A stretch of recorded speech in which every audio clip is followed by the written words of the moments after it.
Welcome to the Spa Girls podcast, the self-publishing podcast for authors. You're in the right place for the best writing, marketing, and publishing advice, plus interviews with industry experts and best-selling authors. I'm Cheryl Phipps. I'm Shar Barrett. I'm Wendy Valor. I'm Trudy J. Welcome. Yay. Hello. Hey. It's us. It's just us. Yeah, Not just us. I feel like there must be a better way to say it's us. And we're It's awesome. us. It's just us. It's us. You can say the just. No, just. It's the awesome foursome. There you go. Okay, We like How about awesome. that? Thank you, Wendy. Yeah, no worries. So Wendy is the one who actually thought up this week's topic, which is a great topic, and we're really excited to talk about. So I'm actually going to just throw it over to Wendy to explain. And Oh, then we're goody. gonna Okay.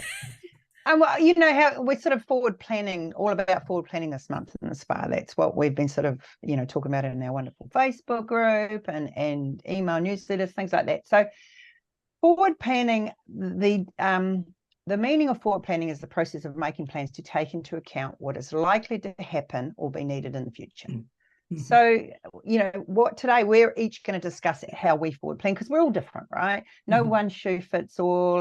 We don't wake up every day and all eat the same things and go to the same job. Wouldn't it be easy if we did? Because then we don't have to have one plan for the whole human race. Well, we do go to the same job.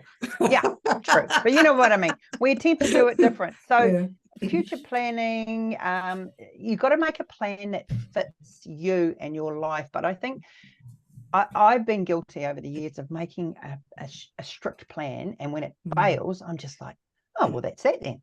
Totally derailed. It's over. So I think I'm a coal miner. Life as we know it. Life as we know it. So, I'm going to go any further. I think that's what we're going to talk about today, how we forward plan and what's important to us for forward planning, because I think, we are all different. My forward planning really evolves around writing, less than say the marketing side of things, because I have an assistant that I throw stuff at for that. But so go, Trudy, you got your hand up. I just wanted to say I'm really excited. I want to announce something that really, really important to all of our listeners. That Wendy, I know where you're going with Clifton this. Strengths. No, let's get this straight. Share. You're with me on this. Share. They forced me. They forced me, didn't they, Share? Oh yeah, they had your hand right behind your back. Yeah, I mean, and so it was the situation where I was sick and tired, absolutely sick and tired of them talking about it and people coming on and talking about it. So I had to do it. And I'll never get that 20 minutes back of my life again. No. It was longer, slightly longer. So much longer. It was moaning. The arguing. Yeah, the crying. The ranting. She hated it. Oh my God, the questions. She was getting annoyed at the questions. Yeah. I feel like maybe if the Clifton Strengths people had been there to listen to her moan, it might have given them hurt them. I never would have heard them.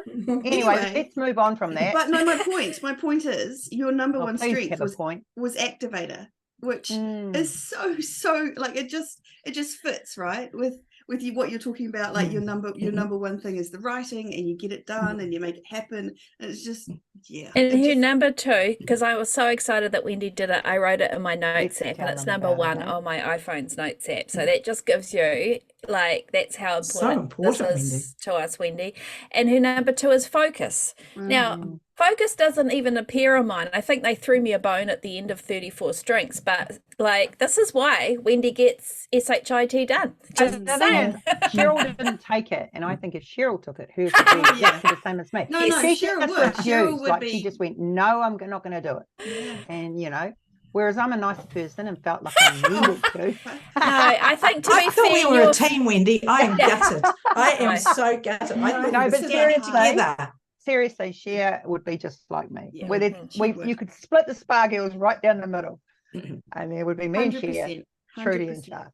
That's the way we operate. Yeah, that's true. But we caught you on a weak moment when you were feeling unwell, and so and we pounced. And with all of that in mind, that our forward planning will be very different. Yes, absolutely. Cher and I would probably be more for example, we did notes while we were away, and Trudy did these big, A3 sheets of paper, and there was scribble everywhere, and then she was trying to get them all into sort of one shape, and I just said, give them to me, I'll put it, make them into notes, and she's like, Like you could see her hyperventilating because I was just going to fall the notes. Yeah, and she's like, "Well, I need to do it," and I'm like, "No, I wanted to do it." To be fair, she is right about that. But where I'm going with that is, we all, this is a prime example of forward planning, because our forward planning is very different. Like, maybe Cher, you start with your forward planning and tell us what you would be doing. Before we start, can we all go around and just talk? Because I think the first thing anyone should do when you're thinking about forward planning is to kind of think about what you want it to, what's important to you, and what you want your kind of your daily or your weekly or your monthly life to look like. Because I think you can't really plan if you don't know what you're planning for, if that makes sense. So let's talk about that first, and then we can talk about how we actually do this forward planning. So who wants? I think Cheryl, you can start. Because you brought it up, so you can go first. Okay, what's important to me? All right. I mean, I feel like some of this is going to be very similar for us. Like, you talk about us being different, but I do know that, like, for example, my family is important to me. I want to be able to go. My daughter has a assembly at school where she's receiving an award. I want to be able to go. I'm going to go to the assembly even though it's at 10 o'clock in the morning, because that's that's what I want to be. I want to be there for her. Or if we're going away, I want to be able to go away when I want to go away, and things like that. So that's important to me, and spending time with my family. I also want to sort of travel and do, like, these are all things around, like, not writing related stuff, but this is kind of the life that I want to lead. I don't want to be working 12-hour days at my desk, panic writing, feeling stressed, worried that I'm not getting that 10th book out for this year. Like, that's not who I am and who I want to be.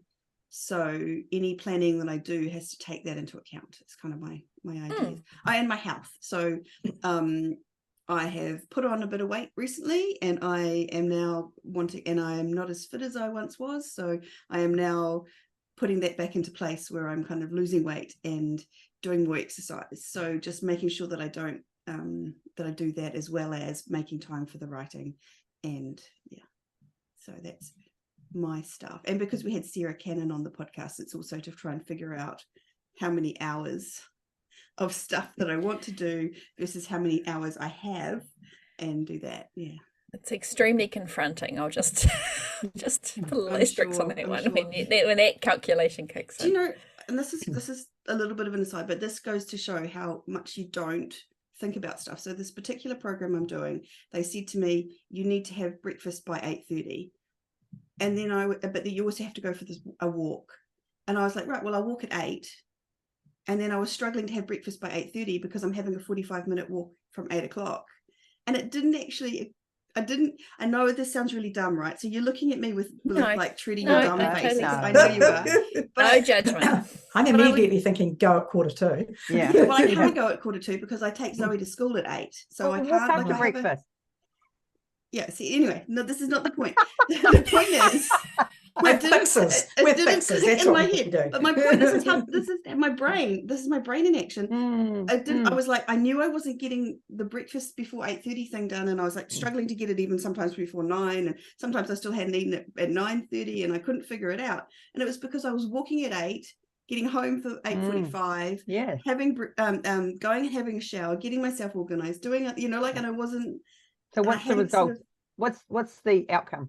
The only reason I figured it out is because I sat down and put it in a schedule. Nice. And looked at it and went, oh, that's why it's not working, because I'm not making and I know it's dumb, right? I know. It's not dumb. It's amusing. It's amusing, but it's not dumb. It's amusing to us. I shouldn't have needed to write it down, but this is clearly part of my process. I need to write it down and see it before I can understand it, and that's fine. So I've just changed things around a bit, and it's all sorted. And you've got to fit all of that into your life, and that's the thing. And with forward planning, you have to, and that's what we're saying. No, everyone's different. What works for you is not gonna.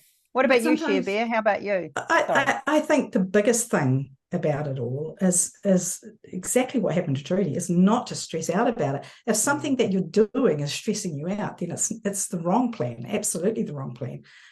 If you can't get a workaround. So mine is also family, like huge family. Like I suffer from anxiety if I can't see, literally, it's a true thing. If I don't see my kids, my grandchildren often enough, it's almost like a withdrawal from a drug, because their happiness brings me joy, and seeing them brings me joy. But also I am a person that likes to stick to things, as everybody will know, to their annoyance. I like things a certain way. It's usually my way. Yes, again for that. Well, it's because it's the correct way, Cheryl. I will it's the correct way. Yeah. But I'm well aware of my failings. They're not failings. Well, no, they are in some respects, because they, if you are so determined about certain things, you can miss opportunities. And I think your determination is also your superpower. I wouldn't get too yeah, on you. Yeah. No, I'm not down on myself. I'm just owning it. I think there's always two sides to every coin, right? So often our greatest strengths can also be like a blind spot or whatever. So it's human. So you need to fit into your forward planning family. And if things don't go according to Cheryl's way, that sort of thing as well, grace and forgiveness. Yeah, a little bit of grace. Well, also for me, if the plan doesn't work, it requires a new plan. And you're a great planner though, right? You're quite happy to readjust and reset. I'm constantly doing that. In fact, I sometimes wonder if I do it more than I do anything else, because you enjoy it. Well, I do. I like to see things. I'm quite a visual person, so I like to see things. I like to have things ticked off and all that sort of thing. But like even having said that I like things my way, I think that most people do. I really do. Absolutely. 100%. It's just sometimes you can see things looking in that other people can't see, and vice versa. So that's a really good thing for planning, is to have people around you that can see where the opportunities lie. 100%. And talk about it with them, not just the group. Like even just when we were on the retreat, it was kind of like the ideas that I had by themselves weren't as awesome as the ideas that we came up with as a group. Like, collective, like everyone inputted something, nice, and what was here sort of up leveled, because we were all kind of adding to it and making it even better. And it can be the same for each of us when we're doing our individual forward planning. Is kind of getting the collective ideas to kind of help us raise it up. All right, what about you, Shah? So for me, a key for forward planning for me is we talked about this on our interview with Sarah Cannon, which if you haven't listened, you need to go listen. It's good. So, and I talked about that I've been doing her HB90, which is the 90-day kind of, which works really, really well for me. But one of the key things I've taken from that process over the last few years is knowing thyself. And so I feel now I've got a really good handle on how long it takes me to do various tasks, whether it's writing related or business related or whatever. I'm pretty good at actually estimating how long things take, which is that's a superpower. It is. It's I wasn't, and I don't think any of us are particularly. I think we always tend to err on the side of ambitious. Ambitious. You can do it all. I for example, I loaded our podcast last night because I'd had a really busy day, and I was thinking, when you're tired, that superpower drops down, and I was thinking, it'll take me an hour. Well, it didn't. It took me longer than that, but I knew that, but I kidded myself. So you always sort of tend to fall back into those. I'm going to kid myself. It's going to take half an hour when something takes an hour, whatever. So I think know thyself for me is the key. And the other thing I think is observing your own energy mentally, honestly, and knowing your patterns, your rhythm throughout the day is also really, really important, because as much as I'd like to think that I get up and I'm at the desk by 8:30, 8, 9 or whatever, that is not when my brain has kicked in. It really hasn't. I can be here, but the type of work that I can do at that time, it takes me a long time to get into things. So I have to choose smaller tasks that are almost rote tasks, whether it's keeping track of social media numbers or something like that doesn't require creativity at that time. When I kick in is often annoyingly later in the afternoon and through to the early evening, and that's my best time, and that's when I can sit down and blat out 3 hours of something creative. And now I'm in a very fortunate position now where it's just myself and my adult son at home, but that doesn't work when you've got young kids, because everybody, you know, we all know what cactus hours are like at 5 o'clock. So, you know, can I just ask, so those are very general things. What specifically is important to you in terms of when you are thinking about planning, like not just the logistical, but so what's important to me is actually recognizing those. To be honest with you, it's sort of looking after myself first, and keeping my mental level, and that's the key for me. One of the things, ironically, that I really struggle with still to this day is having the ideal day in my vision. It's part of the process, is like, you know, if everything goes to plan on the HB90 process, what does your ideal day look like? And I've never been able to articulate that. I can't, because never. I just can't. Like every day is different. No, but so yes, it is, but it's just I just can't. It's like it's there, but I can't reach for it. I just mentally can't. And or even on a grander scale, what's your ideal life like? I can't reach for it. I can't get there. Is that going completely like on you know, is that because you feel you don't deserve it and maybe you're not worthy of it and therefore you're not allowed to reach for it? I think it's almost well, maybe. I don't know. I don't know if you can't envision it. And you honestly, I don't know. And I mean, as Wendy and Cheryl have pointed out, you and I are on the other, we're the overthinkers. Because you know, that and so maybe I'm trying too hard for it. You know, I'm trying to get it perfect, and I can't quite nail it down. See, now perfect is an interesting thing. I'm going to write that down, and we're going to talk about that, because goody. Yeah, thanks for that, Char. Thanks for chucking that in. So anyway, but that's my thing, is recognizing that I need to protect particularly my energy levels. And by energy, I'm not just talking physical, I'm talking mental as well, because they, for me, very much go, I think for everybody, they go really hand in hand. And I think sometimes we forget about our mental energy levels, like very much so. Talk about energy pennies and things like that.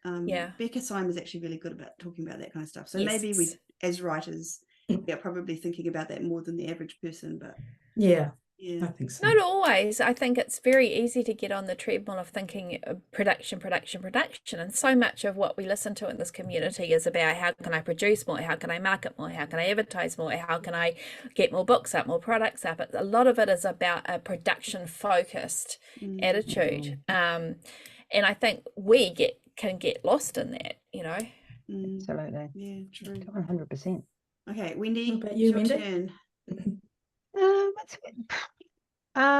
Family's big, obviously, you know, that's huge. I'm not a huge introspective, you know, thinker, to be honest. I mean, family, we're getting my work done. I like just what do you like to do in a day? Do you like to have exercise? Feel sad if I set a goal, I want to achieve that goal. So, like, for example, I've just started Pilates, and I'm doing a couple of classes a week. It's the hardest thing I've ever done in my entire life, and I hate every minute of it. You've done it for years. I know, but nothing like this year, trust me. Really? So there's me and a lot of young people. And so in my head, I'm like, well, I can't show them that I'm older than them. I must. This is classic Wendy. This is classic Wendy. You know, making her body hurt. Yeah. So I came home and like, doesn't want to show any pain or any. No, I do. No. Where I'm going is that helps me. Like, that competitive side helps me, because when I'm in that class, I know that I need to do that class and get through to the end of that class, and that's going to help me in about 5 months' time when I'm not in pain. But you know, like, in the I car came home on the and way my husband's home. like, "When will you land?" I'm like, "It said beginners." Never. You know. Anyway, so for me, feeling strong enough to cope with my plans that I've got in place in my day is being physically healthy, seeing my family, and getting the work done. And what about challenges? Do you feel like that you're someone who likes a challenge, like you like to set a goal and kind of challenge yourself to meet that? Like, that's something that just comes into my head when I'm I'm really competitive. Like, I'm fiercely competitive, but My goals are personal. It's like if I say I'm going to write 5,000 words today, if I'm still writing at 1 o'clock at night in the morning, I will be writing at 1 o'clock and ready to get that down. So if my grandchild rings me, or my son or my daughter ring me and say, hey, the kids are performing today, that comes first. I will go down, and I will, if that takes up 3 hours of my writing time, I'll go and be part of that, and then I will come home and write and get it done. So I think that's, like, I mean, I'm focused that way. That's how I get things done. I mean, we're blessed in what we do. We can adjust. A lot of people can't. A lot of people have especially to wait. A bit further down the track. I think, like, it's so much harder when you're starting out to justify, I think, to yourself, let alone other people, why you can't do something because you need to write, because you're getting your first book out or whatever, and you're working somewhere else and you're trying to fit it in that schedule. And we did that. Yeah, we did that. We got up at 6. Trude and I used to get up at 6 and write, and then you and me, we'd write at night. Like it's just go to cafes. But like when I was working a full-time job and still writing, that's just what we had to do. It's that stuff that you were driven to do to succeed, to get to the point where we are now. So our forward planning that we did when we were doing, like, working as working another job outside of writing, and then trying to write in between times, was different to the forward planning we do now. When we so for someone who's still working, their forward planning might be, well, I need this job to kind of continue to bring the income in for now, so that's a part of my forward planning that needs to be there, but also when can I write? And also maybe part of that, what you're saying, is also kind of getting the courage, and it does take courage to say no to people, and just to say, no, the writing is important to me, and I need that space. Like, absolutely. And you have to prioritize your time sometimes, and even I have to do that now. Like, I'll just turn around and go, no. I'm such a people pleaser. If someone comes to me and wants me to do something, I will kind of try and maybe I'll try and do that, even if it's against my own best interests sometimes. And you have to, saying no is very hard.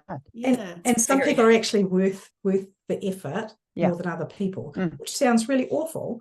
But I mean, obviously, your children and your grandchildren have to come before your friends, even a best friend. But then maybe your best friend comes before the people you know from coffee group, or the people that you know from Pilates. So there are ways that you can make your plan, or make your and also into your plan. And doing your set times. Like, my husband will say to me, why are you still working?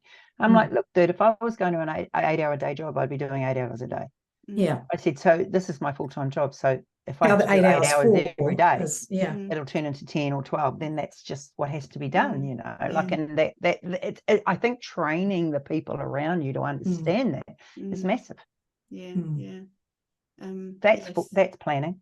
Anyway, I think we've moved on from forward planning. No, but forward planning, is how it relates to all of this, is kind of knowing the kind of things that are in your life and what's important, and whether you've got a job or another job aside from writing or not, or whether you've got family that's going to need you at a moment's notice, or whether you've got elderly parents, like, you have to drop everything and go, or whatever, your pets. or that you only have a certain amount of energy a day. I remember Sky Warren coming on, and I don't know what she's like now, but I just remember it was probably 2 or 3 years ago, and she said she could only physically work 4 hours a day, so she made everything happen within those 4 hours, and that's so just all it is just initially, when you start to think about your forward planning, is just to think about what you want and what you've got capacity for, I guess, and how it's going to... I think that's key, that capacity word, and that, I mean, and flowing on from that will also dictate how you approach your publishing career in terms of,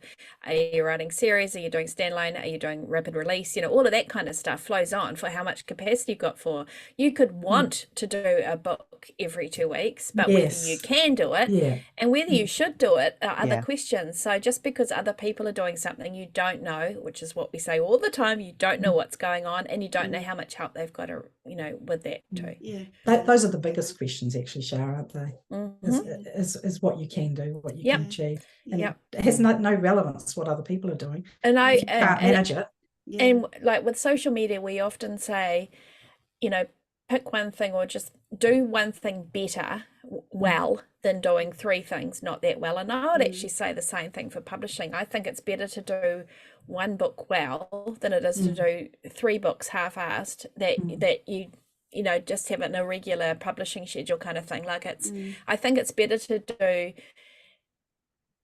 take one plan better than trying to do all the things, which is what we all want to do it though, right? We all see other people doing this, that, the next thing. I mean, every week after podcast recording, we always think, man, maybe I should be writing that. It's so true. Yeah. So it's FOMO. So how do we plan? I want to talk one more thing, and I want to all us go around that Shah mentioned, and it's really fascinating to me. And I think this is something else you need to think about, is the time of day that you're most energetic, because the time of day that Shah just mentioned, like in the afternoon to early evening, is my worst time. I cannot focus, I cannot do anything, and my best time of day is always earliest in the morning, right till about lunchtime. I'm like at my best, and then it kind of goes downhill, and then in the evening I'm awesome again. And so I think that's important to know and kind of plan around. So I try and put, when I'm planning, as much of my writing in the mornings as I can, with the exception being Thursdays when we record the podcast. You know what I mean? Like, so what about you guys? What about Sharon, Wendy? What do you do? When's your best time of day? Mine would actually be the afternoon. I can write any time of the day, but if I had a choice, it would be the afternoon. But sometimes, like if I'm meeting somebody to work in a cafe, then the mornings will work and I will make it work. But I just know from experience that, you know, I'm probably, I'm faster, I'm more productive, and I think the words are better. Yeah, I'm the same. I mean, I think we all are. In terms of, I'm probably, it's not the time of day for me, it's the setting, to be honest. I can write anywhere, but if I find that, you know, the morning was taken up with the kids or something, if I just pack up my laptop and go to a cafe, I'm in the zone, you know, like it. That's activator 1, focus 2 for you people out there listening. We're not going to keep doing that, are we? That's good though, change of environment. So even though it might be a busier and potentially noisier environment, just that white noise, do you think is what works? And you haven't got... I don't know. I mean, I can even just pick up my laptop if I'm in my office and go outside and sit in the garden and things change. Yeah, or sit on the bed. So it's changing it up.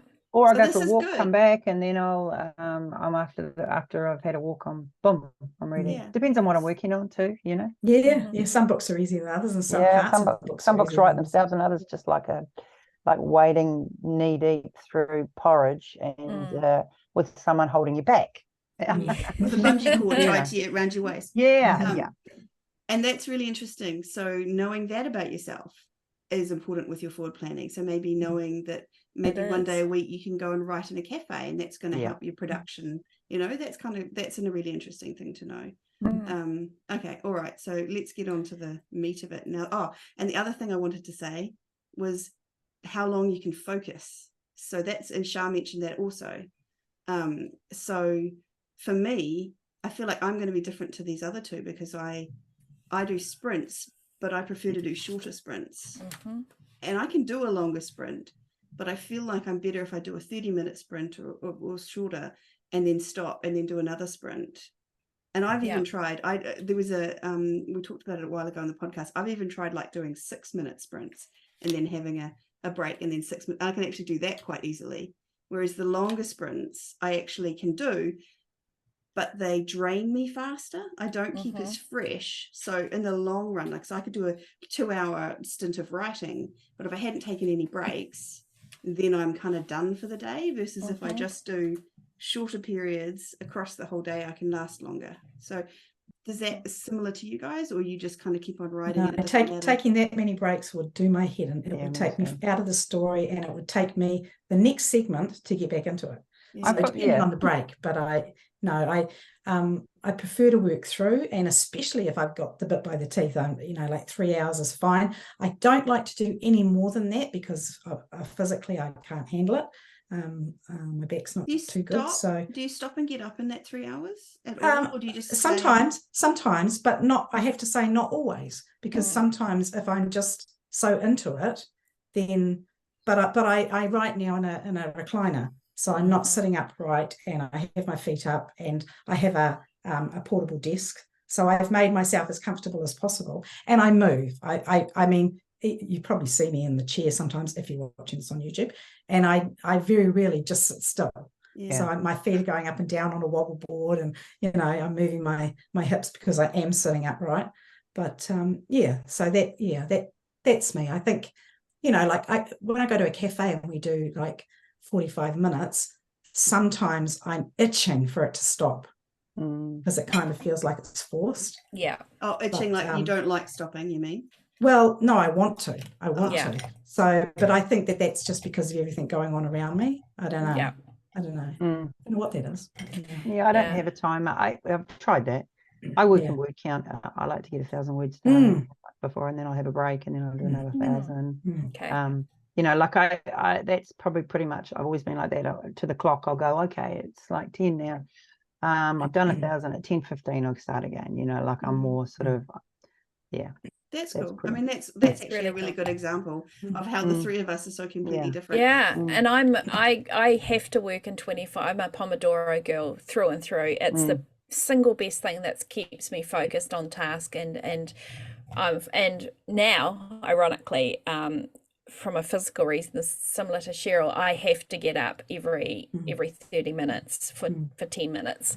So, and this will surprise nobody, but my life is color-coded. I've got these dot markers here. Shout out to Zig Color Dot. So how I know that I'm better in the afternoons, I keep a list of the Pomodoros that I do each day, and each one is color-coded. So it's what the task I completed. This is from April. My to-do list is also color-coded. Green is home, blue is work, etc. So I know at the end of the week, this is what I've done. This is how many hours I've done it, worked on. And so the colors are consistent. And that's how I know. When I look through my planner, the afternoons are all full of dots. The mornings, not so much. And but I think it goes back to just observing yourself, because again, we all want to be like other people. I would love to sit there and blate out for 3 hours or something. I can't. I get a headache after I've written for an hour. Like I just can't. But it's a muscle. You do get used to it. But I also think you've got to lean into how you work best. And how I work best is I've got my timer and 25 minutes. And for me, it's the key. Not only does it keep me on task, but it also gets me started in a task, because I'm a terrible procrastinator. And by knowing, I tell myself I just have to do 25 minutes. I can do that. Once I start, I'm fine. I'll keep going, but it gets you over that hurdle of wanting to start. Plus, I like putting my little purple dot beside it, and then once it's written in the planner, it gets done, right? So I got my little blank sheet there, got my task that I'm going to do, and it doesn't get the coloured dot until after the 25 minutes is up.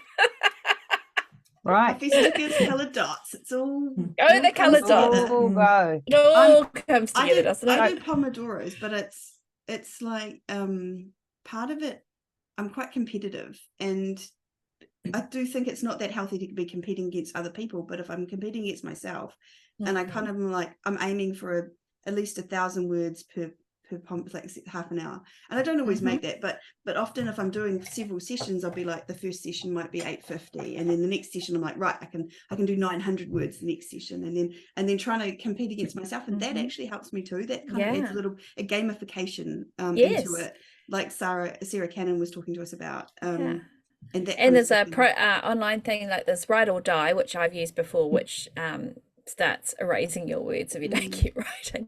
But there's also for the words, as in the numeral for the words, and that's a game. It's a game, and I think writers respond well. I think it's the creative part of our lives. I think, or creative people, I should say, respond well to gamification of things. I mean, I'm gamifying my day, my week by coloured dots, but up leveling to a game online or with writing sprints, they work really well too. So forward planning, your planning would be how many minutes you're doing and words you're doing a day. Or not even, yeah, or like if you're forward planning, I'm just thinking, you say to yourself, okay, there's this 2-hour block. For me, that would be 4 sprints.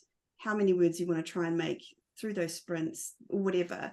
Versus for Wendy, you would be like, I'm going to write this many words in a day. And maybe not be so rigid about these are the 4 hours in which or whatever, the 2 hours that I'm going to write it in, but I'm going to I just forgot on it. It's a job, right? I've got 8 hours. I have to fit in so marketing, you're saying that's administration, marketing, administration, emails, whatever. And then so I get those in between my writing. But that's your sorry, you go, Treadles. Do you have a goal of not working 8 hours a day? Like, do you want to be like earning the same money, doing the same stuff and in fewer hours, or are you just happy? It's a choice. It's my choice to do that. Going forward, I don't need to work as many hours, and I will write less books next year. You say that every year. I just want to mention that. I'm not so sure. I think but you see, that's Wendy's construct, right? That's her 8 hours. For me, it is the forward planning process. 8 hours every day. I don't know. But I mean, you work well your time. When you talked about, you look at the clock, you're very time, like that's your comfort zone. And I think how this relates to forward planning is knowing what works for you. So for what works for you is a time, keeping a time in a time container. For me, it's about energy and it's about getting through stuff, but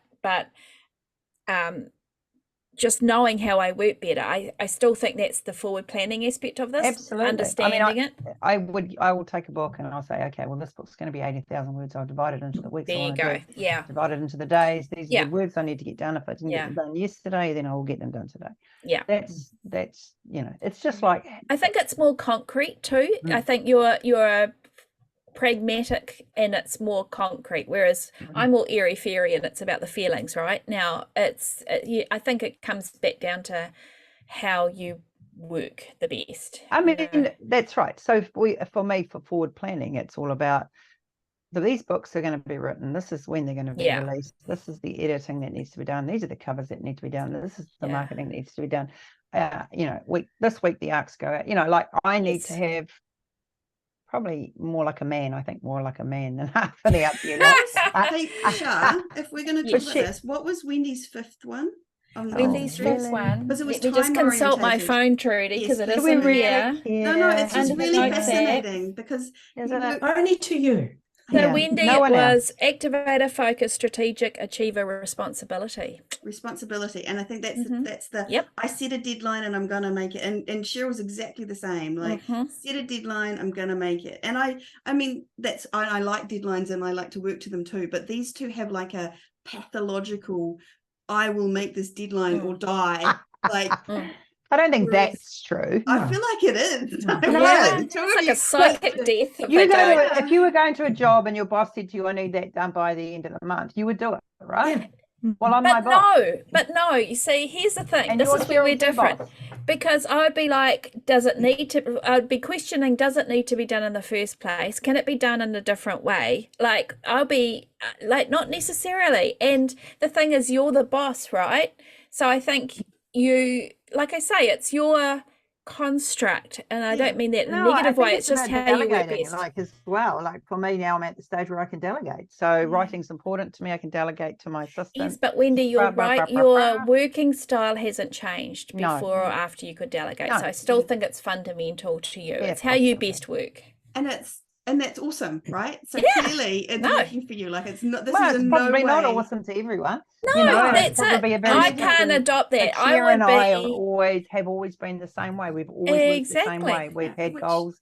We achieve them. That's the way we write. I mean, Cher's probably more organized. I have people who organize me now, and I think that makes a difference.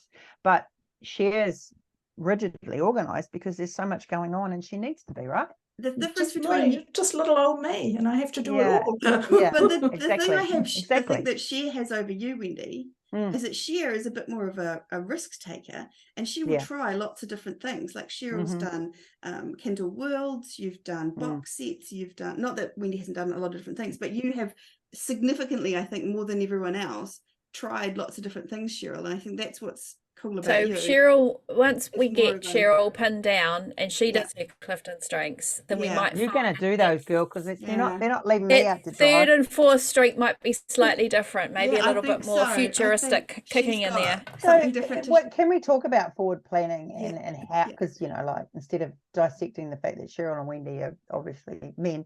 No, No, I want to say, No. I want to add about me, because it's all about me now. All right. How I differ to that, because I completely time blind, and once I get into do it, like once I so Yes, I've you got are no time sense of blind. time. So when people say to me, like I remember like I was doing some planning, like Go pick your kid up from school. Have you picked your kid up from school? yeah, no, I have to set timers to remind myself to pick up my child up from school. Like if I don't set a timer, I miss it. Like I'm not even kidding. There is no like That is, to me, not that is kidding. just Yeah. like, I'm not. I can't, just mind blown. No, and I know. that's just, and I've always been like, people used to say to me, okay, so how long does it take you to write a book? And I'd be like, I don't know. Like sometimes it takes me a month, sometimes it takes me 10 months. Like it just takes what it takes. And I couldn't like anything like that. Like Shah knows that it takes her an hour to put up the podcast. I have no clue how long it takes me to put up the podcast. I don't know. I just do it until it's done. And then when I've started a project, I really struggle to stop. So if I'm like tidying the kitchen or something, or doing something, I will do it all day until it's done. Like I'm like a little engine that could, and I just keep like I get obsessed by doing something and finishing it. Well, that's a good thing, man. It's kind of good, but then you don't do the other stuff. Do you know what I mean? Like I can focus down on one thing and I forget about everything else. Can't multitask. I'm not that so great that at is your multitasking. superpower, right? That ability to hone in. And it used to be really good when I was working a part-time job and I was doing magazine editing, writing, and I would do the articles and I was running everything. I was organizing it all, but I was only working say 20 hours a week or whatever it was. So I would focus on that when I was there, and then I'd leave and go home, and I would literally forget about everything from work. Like, and then I would have to, and I had to write down notes. I would have to write notes for myself on the last, like if I finished on a Wednesday and didn't go back till the next Monday. Imagine having a mind that could shut out stuff. God, I'd love that. I mean, it's a little bit bad because you shut out important things. But that's what I said before. There's always two sides, we do right? know that, Trudy. Yeah, there's always two sides. You guys know it very well. I know. But it's just the point is that not everyone was the same, and so when you talk about Wendy being really time focused and stuff, it's like I write lists of stuff that I need to get done, and I will knock them off. And I'll often. But if I said to you, okay, how long is that going to take? Yeah, I would struggle to tell you. Or I'd tell you a time that would be a really optimistic time, right? Like I think it would take me. Like I wrote that article when we were all together in the retreat. I thought that was going to take me maybe an hour, and I looked up and it was like 5 hours later. And I was like, well, what the hell? What have I been doing for 5? I don't even know how it took me that long. The world had changed.